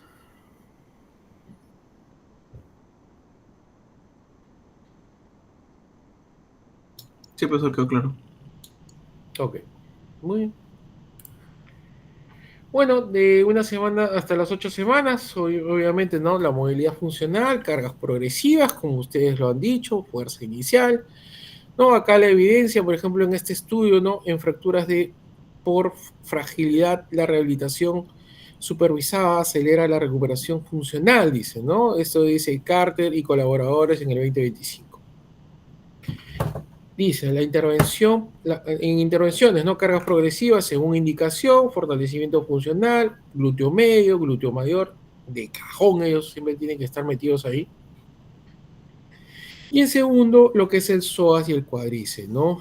Y ustedes dirán, pero ¿por qué el psoas y el cuádriceps lo deja a segundo plano y primero glúteo mayor, glúteo medio? Empezando porque son estabilizadores.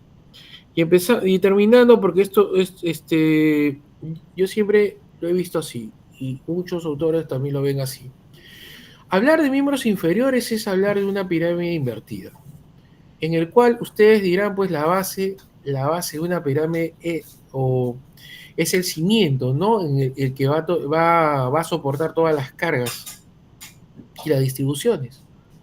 Pero en este caso, yo digo, es una pirámide invertida. ¿Por qué? Porque esa distribución de cargas, ¿ya? Y la tolerancia al peso, pues se da en la cintura pélvica. Entonces, esos grupos musculares tienen que estar muy activos, muy sincronizados, porque si no, puede propiciar ciertas disfunciones a nivel de rodilla principalmente y luego de tobillo. Sí, luego tenemos entrenamiento con ayudas biomecánicas, como han visto, por ejemplo, puede ser andadores, muletas, ¿no? Y entrenamiento del equilibrio. En una fase crónica que le dicen de 8 a 24 semanas, el objetivo global también es la fuerza global, control neuromuscular, retorno a la funcionalidad. La evidencia es de Perracini y colaboradores en 2018, por ejemplo, hablan de la rehabilitación temprana, reduce complicaciones médicas y mejora la marcha.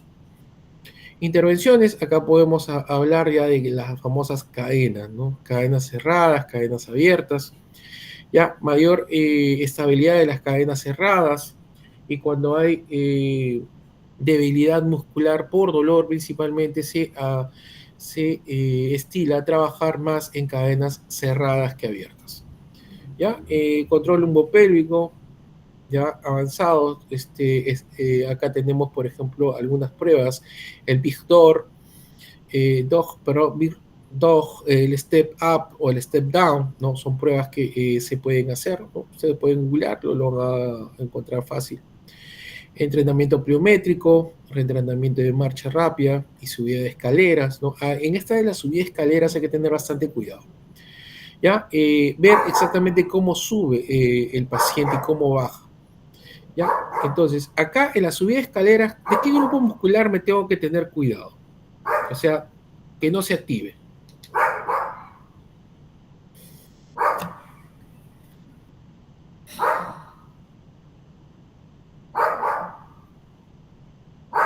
¿Ya?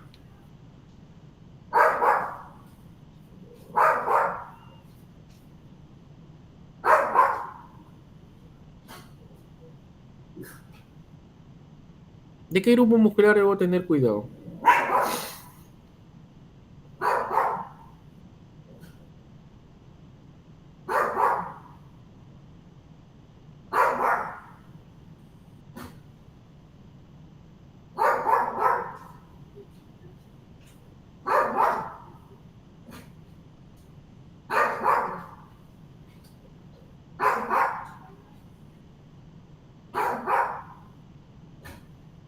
Jóvenes.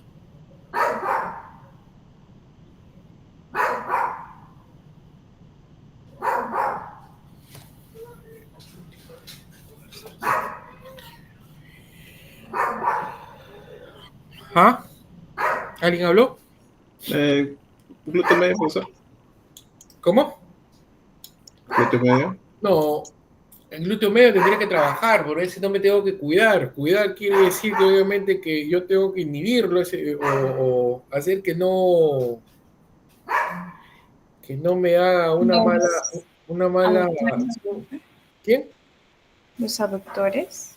No, los autores no. Si ustedes me dicen qué grupo muscular tiene que trabajar, los glúteos, acá. Pero ¿de quién me tengo que cuidar ahí? Que no se active. ¿De quién? Cuando subo escaleras.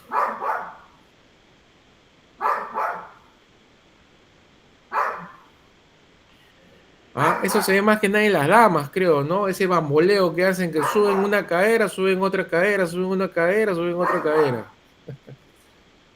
Se ve bonito, pero es algo disfuncional. ¿De quién? Ya lo dijimos hace rato.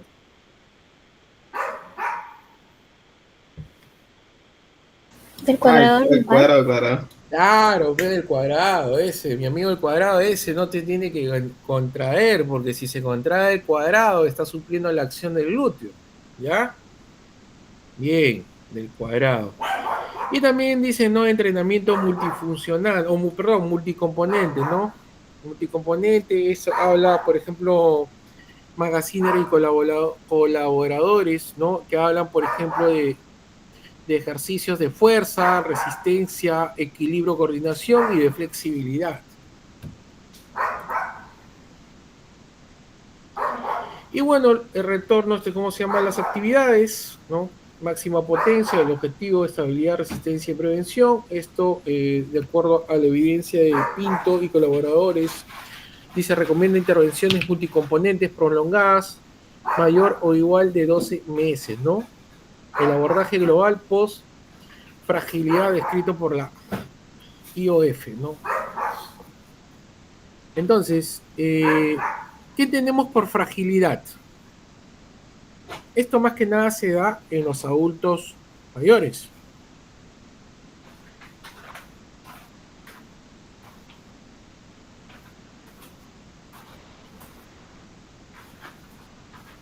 ¿Qué entendemos por fragilidad?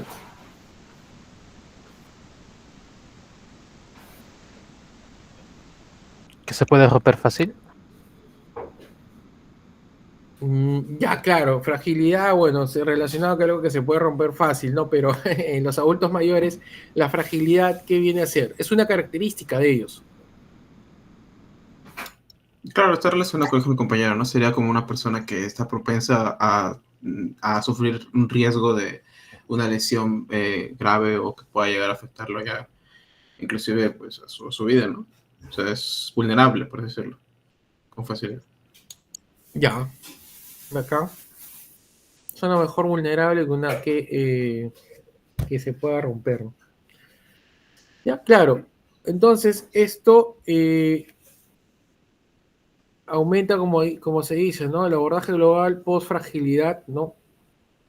Va a ser reducido, ¿no? Entonces, el entrenamiento de potencia de miembros inferiores, simuladores de marcha, por ejemplo, acá también podemos hacer el famoso test de caminata de 6 minutos. Hay otros test de caminata hasta de 10 minutos. ¿Ya? Ejercicios de impacto progresivo, ¿no? Según la consolidación. Ojo, según la consolidación. Y yo diría también según el tipo de intervención quirúrgico, porque tampoco no es igual pacientes que han sido intervenidos, por ejemplo, con material de osteosíntesis dinámicos y estables. ¿Sí? Entonces, eso también hay que tener en cuenta, ¿no? Los dinámicos, por ejemplo, son clavo intramedular, agujas de Kirchner, lo que son estos tutores externos, y todo lo que tenga que ver con placas y tornillos compresivas son más estables.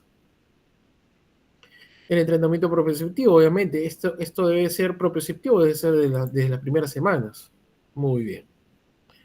Y bueno, como actividad, ya ustedes lo que van a tener que hacer es, dentro de este cuadro clínico, ojo, dentro de los cuadros clínicos, si bien es cierto, son supuestos, ¿ya? Es mi percepción, ¿ah? Siempre hay bastantes aristas, pero esas aristas tienen que ser, como se dice, que tengan lógica, pues, ¿no? En la resolución del cuadro clínico que uno presenta, ¿ya? Ya que esto puede cambiar siempre y cuando, pues, a veces omite ciertos datos, a veces aumentas datos de más y esto cambia. ¿Ya? ¿Puede haber varias alternativas? Sí, dentro de lo que es la rehabilitación hay muchas alternativas, ¿ya? Pero tiene que tener sentido y lógica. No puede ser, por ejemplo, ¿no? A la primera semana de posoperado, ya, lo voy a hacer correr, ¿no? Ya, obviamente, pues no tiene nada de lógica, ¿no?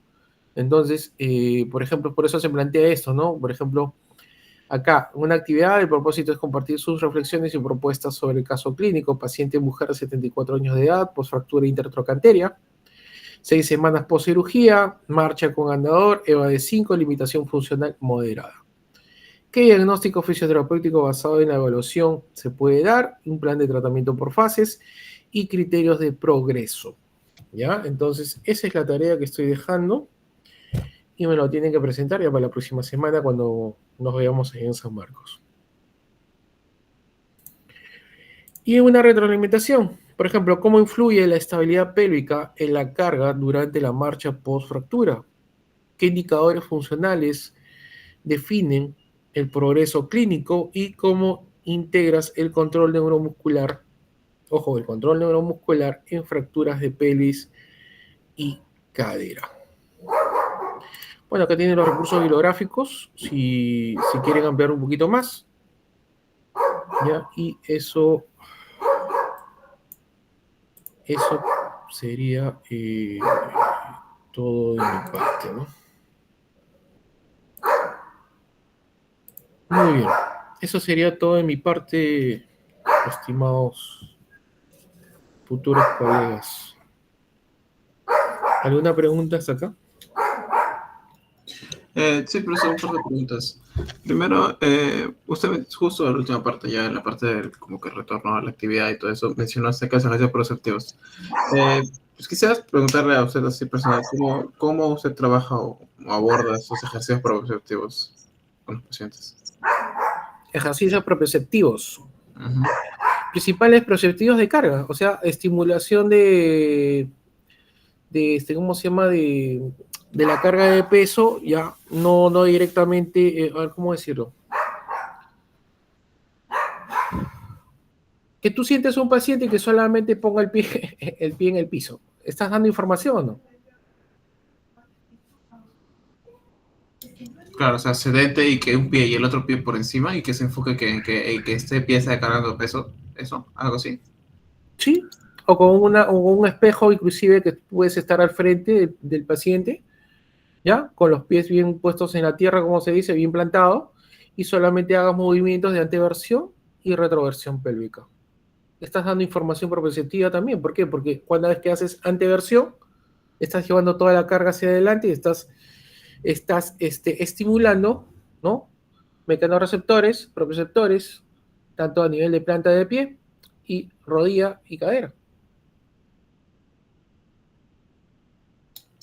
Siempre sobre eso. Una consulta más es sobre la tarea.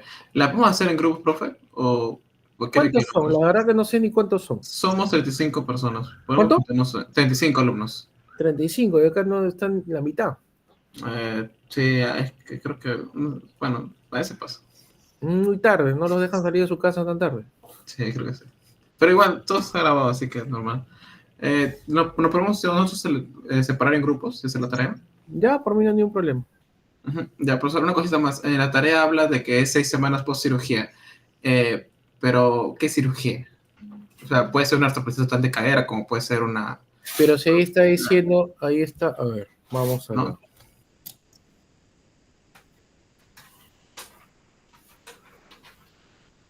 A ver.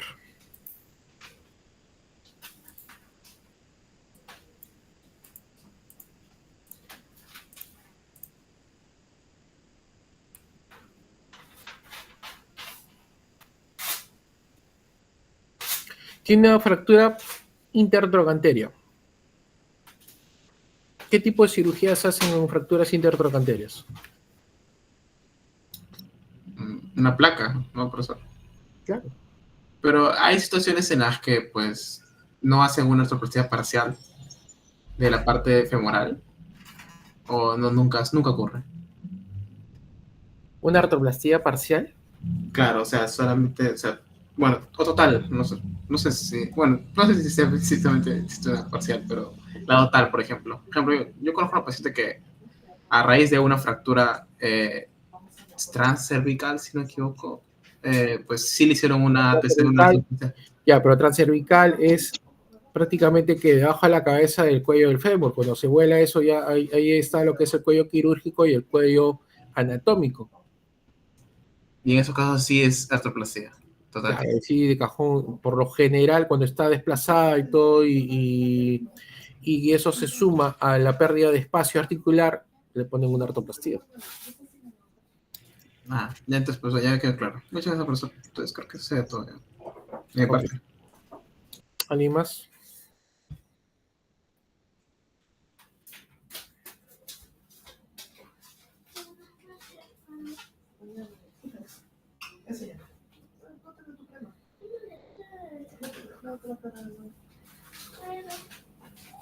¿Alguien más?